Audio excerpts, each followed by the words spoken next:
कोण कोण असणार आहे, काय अजेंडा असणार आहे आणि कुठे होणार आहे? बैठक इथंच माझ्या घरी होणार आहे 5 तारखेची आणि त्यात आमचे स्पोक्सपर्सन्स येतील आणि आधी अजून काही कोर टीम मेंबर्स येतील ज्यांनी आम्हाला प्रोटेस्ट मॅनेज करण्यात खूप मदत केली होती. आणि त्यामध्ये आम्ही डिस्कस करू की पुढे जे सीजेपीची मुव्हमेंट आहे ती पुढे कशी घेऊन जायची आणि आमचं जे संघटन आहे ते कसं बनवायचं. एक तक्रार करण्यात आलेली आहे तुमच्या वडिलांच्या संपत्तीबद्दल, त्यावर तुमचं काय? मला वाटतं तक्रार माझ्या एज्युकेशन क्वालिफिकेशनवर आहे की मी कसं बॉस्टनचा खर्च घेऊ शकलो, थोडं बॉस्टनचं शिक्षण घेऊ शकलो. त्यावर माझं असं म्हणणं आहे की मी माझं स्कॉलरशिप लेटर आणि एज्युकेशन लोनचं लेटर दाखवायला तयार आहे. पंतप्रधानांनी सुद्धा त्यांची डिग्री आहे ती दाखवावी, सार्वजनिक करावी. त्यांनी त्यांची डिग्री सार्वजनिक केली तर मी लगेच माझं स्कॉलरशिप लेटर आणि एज्युकेशन लेटर माझ्या डिग्री सोबत सार्वजनिक करायला तयार आहे. पण आता हे घरापर्यंत येतं म्हणजे हे एवढा मोठा सामना करावा लागतो आता याचा. नाही, येऊ द्या ना, घरापर्यंत येऊ द्या. जी चौकशी करायची आहे करून घ्या. आपल्याला माहिती या देशात आपण जेव्हा जेव्हा या सरकारच्या विरोधात बोलतो, मी काय पहिला व्यक्ती नाहीये ज्याच्यासोबत असं होतंय. जेव्हा जेव्हा ज्यांनी या सरकारच्या विरोधात आवाज उठवलाय, त्यांना प्रश्न विचारले, हे लोक सगळ्यात पहिली गोष्ट तेच करतात, ईडी सीबीआय पाठवणं सुरू करतात. पाठवून द्या, तुमची ईडी पाठवा, तुमची सीबीआय पाठवा. पण जसं की मी म्हणलं, मी माझं एज्युकेशन लोनचं लेटर दाखवायला तयार आहे, मी माझं स्कॉलरशिपचं लेटर दाखवायला तयार आहे. पंतप्रधान मोदी यांनी सुद्धा जर ईडीला पाठवत असाल तर ईडी सोबत तुमची डिग्री पाठवा. तुम्ही तुमची डिग्री सार्वजनिक करा, मी माझी डिग्री सार्वजनिक करतो.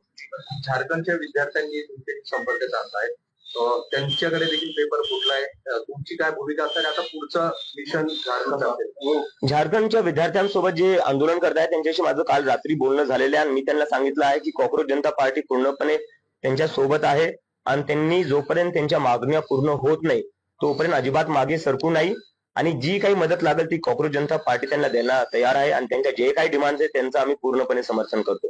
परवा तुमची कोर कमिटीची बैठक पार पडते संभाजीनगरमध्ये, काय नेमका त्यामध्ये अजेंडा असते, काय भूमिका त्यानंतर?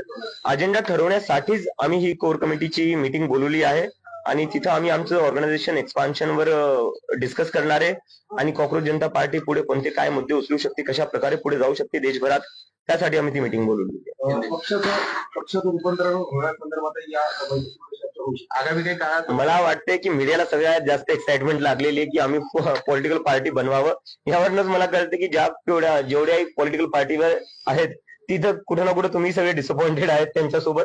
पण आमचं अजून असं काही इंटेन्शन नाहीये. आम्हाला एक पब्लिक मुव्हमेंटच ठेवायची आहे, कारण की देशात जी सध्या पॉलिटिक्सची सिच्युएशन आहे, काय करणार पॉलिटिकल पार्टी बनून तुम्ही जेव्हा वोट डिलीट करण्यात येतात. लोकांचा पूर्ण भरोसा उठत चाललाय पॉलिटिक्सवरनं, कारण की लोक सकाळी मत कोणाला टाकतात आणि संध्याकाळी सरकार दुसरंच कोणाची बनते. लोक सकाळी आमदार खासदार कोणाला निवडतात, संध्याकाळी तो आमदार खासदार दुसऱ्याच पक्षात असतो.